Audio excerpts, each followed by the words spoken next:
What's up guys, it's Moosh here, and today we're going to be talking about appliance rules at the University of North Texas dorms. We're going to be talking about things you can have and things you can't. I've been seeing a lot of people watching my dorm tours, and I figured that not everyone is going to be reading the UNT Housing Handbook, so I would make a video about appliances and the rules for them. So let's get right to it.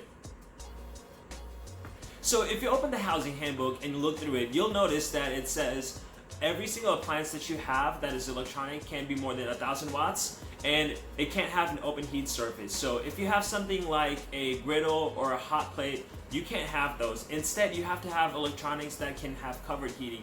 So things like George Foreman's, microwaves, fridges, things like that are completely fine as long as they are 1,000 watts or below and does not have an open heat surface. If you're buying extension cords, make sure they have surge protectors. If they don't, you're not going to be allowed to have them, because at the end of every month or sometime around every month, your RA is going to be doing room checks, and if they see anything that is not compliant to UNT rules, they're going to confiscate it, and that's never fun for anybody.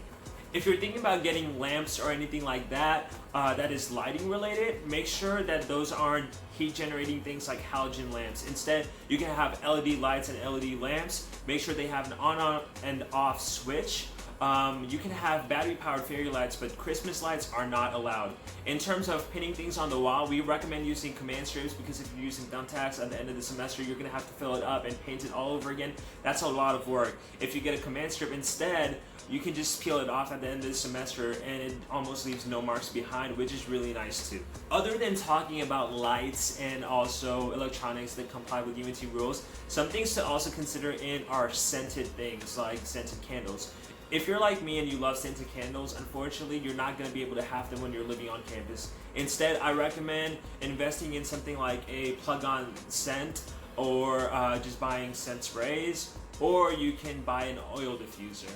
Now, the oil diffuser is probably one of those things that I really like to have in my room, mostly because I can change the scent and it makes it really smell nice, and I like how relaxing it feels. Other than those things, you also should think about things like oscillating fans, heaters that turn off on their own, because some halls won't have temperature controls that you can change yourself. It's going to be centralized, so it's nice to have something like a heater or a fan that you can use when you feel too cold or too hot. So just to reiterate everything in terms of appliances, if you bring in anything, make sure it's 1,000 watts or below and doesn't have an open heat surface. So things like toasters, griddles, hot plates are not allowed. However, you can have things like George Foreman's, air fryers, microwaves, fridges, those are completely fine. If you have extension cords, make sure they have surge protectors. If you have things like scented candles or anything that is open heat or open fire, just make sure you don't bring them on campus. Instead, just invest in like an oil diffuser or just buy some Febreze. Make sure you follow these rules, because if you don't, it is a safety hazard, and when you're living on campus, one of the biggest things is that you want to be safe. If you like this video, please like and subscribe, and in the comments below, let me know if there are any other topics you want me to cover. And in the description below, I'm going to put all this information into, so you can go back to it and look at it at any time. I'm also going to put down a list of products that are compliant to UNT rules. Please like this video, and I hope you have an amazing day.